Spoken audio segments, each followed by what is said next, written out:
Egyptian division. Egyptian division is based upon their concept of multiplication. And it was actually, we use the same type of argument when teaching division to school children today. And I'm sure all of us remember being in a math class and being presented a problem similar to this. And we were asked, how many times does 5 divide into 35? And the teacher would say something like, we know 5 divides 35 7 times because 5 times 7 is 35. And this is the key thought right here. The idea is that I can turn a division problem into a multiplication problem. Think about this same problem before I wrote the 7 down. If we simply say there is some number q that answers this problem, then we know that 5 times q must be equal to 35. Now go find the q. This is exactly what the Egyptians are going to do.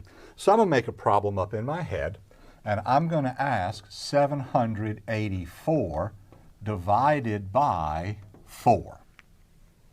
And the question is, what's the answer?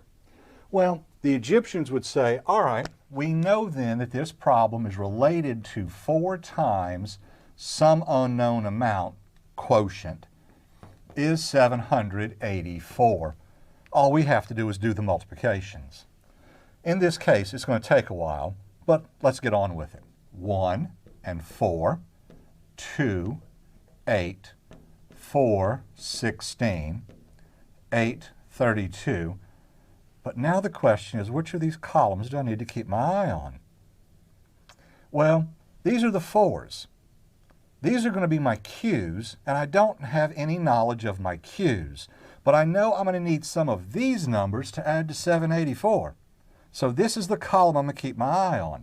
16, 64, 32, 128, 64, 216, 56,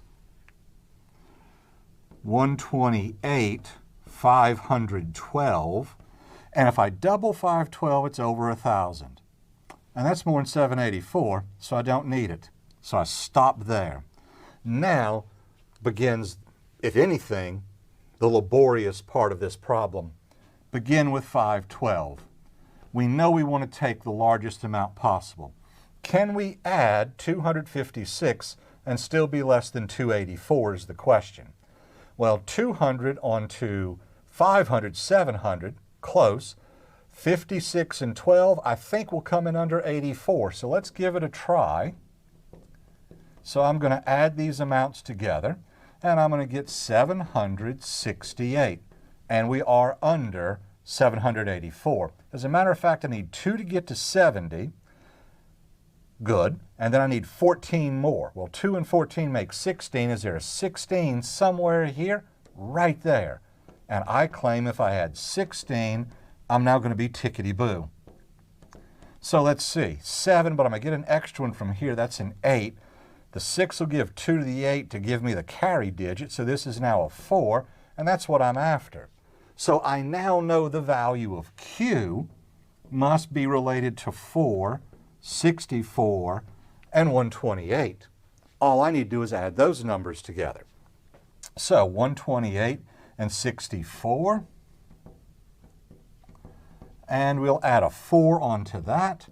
So twice 8 is 16. That gives us a 9. 196 is the quotient. So division is not hard. It's something straightforward. It's just the fact that it's laborious and the fact that we don't jump straight to an answer. We go through building this multiplication table based on base 2 arithmetic, if you haven't figured that one out yet. Not bad. The Egyptians knew some things, just not quite how to come up with a base 10 place value system or any place value system. So we had to do things like this. And if you think about it, write those numbers out in their numeration system and think about how easy this problem really is. I hope this helps.